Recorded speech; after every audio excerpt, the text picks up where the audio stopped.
సంగారెడ్డి జిల్లా కలెక్టర్ ప్రావీణ్య తీరుపై జహీరాబాద్ ఎమ్మెల్యే మాణిక్రావు ఆగ్రహం వ్యక్తం చేశారు.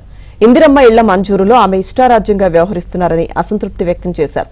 సంగారెడ్డి ఎమ్మెల్యే చింతా ప్రభాకర్ తో పాటు మాజీ ఎమ్మెల్యే క్రాంతికిరణ్ తో కలిసి సంగారెడ్డి జిల్లా కలెక్టరేట్ కు చేరుకున్న ఆయన అదనపు కలెక్టర్ చంద్రశేఖర్ ను కలిశారు. ఇందిరమ్మ ఇళ్ల సమస్య పరిష్కరించాలని ఎమ్మెల్యేలు అదనపు కలెక్టర్ చంద్రశేఖర్ ను కోరారు. ఈ సందర్భంగా మాణిక్రావు అదనపు కలెక్టర్ తో మాట్లాడుతూ జిల్లా ఇన్ఛార్జి మంత్రి వివేక్ నుంచి లేఖ తెచ్చి ఇచ్చినా కలెక్టర్ పట్టించుకోవడం లేదని ఆవేదన వ్యక్తం చేశారు.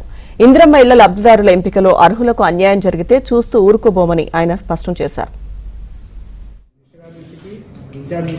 తీసుకోబోతే సార్ ఏమన్నారంటే ఈ 40% అనేది ఇప్పుడు ఈ కోట అనేది ఈ సంవత్సరం అడ్జస్ట్ చేయాలి అంటే ఆల్రెడీ మనం వ్యక్తి ఏం చేసినాక కొంతమంది మేము ఇందిరా మిల్లు మేము కట్టుకోవడం లేదు అన్నారు.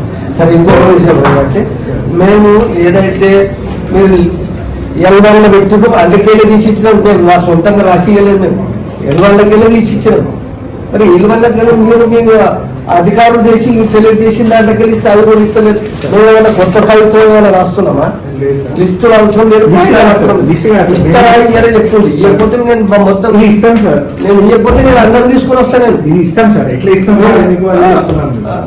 మీకు టోటల్ మనకి యాక్చువల్గా 3483 ఇది మనకి ఏదైతే మనం అప్పుడు మనం అసెంబ్లీలో పెట్టిన టైం నాటికి మనకి మళ్ళీ అప్పటికే మనం శాంక్షన్ తీసుకున్నాం. 40% మాకు 3500 ఎంత రావాలి సార్ మాకు?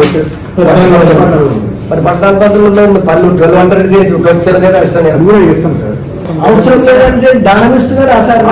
అవసరం లేదంటే మిగిలిన ఇస్తామంటే ఎట్లా సార్? ఇప్పుడు ఈ అధ్యక్ష అట్లా మీరు చెప్పకండి. మేము మిగిలిన ఇస్తామని మాట్లాడకూడదు, మేము ఇస్తామని చెప్పి ఇవ్వండి అంతే.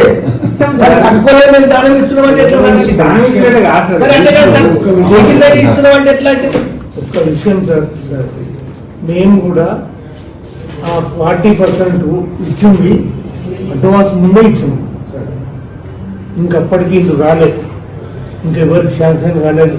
కానీ ఇది తీసేసి 40% తీసేసి వాళ్ళకి ఇవ్వాలి. అట్లా కాకుండా